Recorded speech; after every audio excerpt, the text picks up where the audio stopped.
Hello' everyone, মই অন্য এটা মিনি ব্লগলৈ আপোনালোকক সকলোকে স্বাগতম জনাইছোঁ। আজি এটা ঘৰতে ফেচিয়েল কৰিম বুলি ভাবিছোঁ নিউটৰ, আপোনালোককো দেখুৱাওঁ আহক।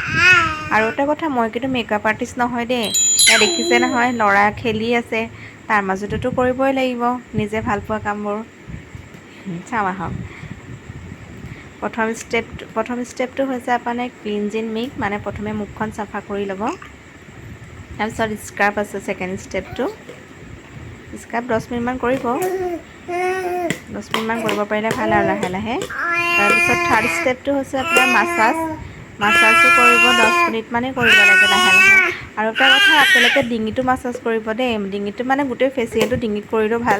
মই যিহেতু ৰাতি কৰিছোঁ, আকৌ কাপোৰ চেঞ্জ কৰিব লাগিব, এইবিলাক লেতেৰা হৈ যাব ন, মই সেইকাৰণে কৰা নাই। ধৰক আপোনালোকে ডিঙিটো কৰিব, তেতিয়াহে ভাল ৰিজাল্ট পাব। একে লাষ্ট ষ্টেপটো হৈছে আপোনাৰ ফেচ পেক লগাব লাগিব। মাছাজটো কৰি হোৱাৰ পিছত আপুনি ফেচ পেক লগাব। ফেচ পেকটো আপোনাৰ 10 মিনিট বা 15 মিনিটৰ কাৰণে লগাব।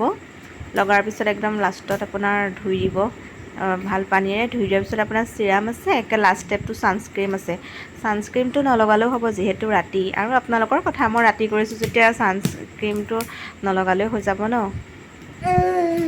বাই বাই আজিলৈ। শুনিছেই নহয়, ল'ৰাই ভইচ দি থাকোঁতে চিঞৰি আছে বাই বাই, আৰু সেইকাৰণে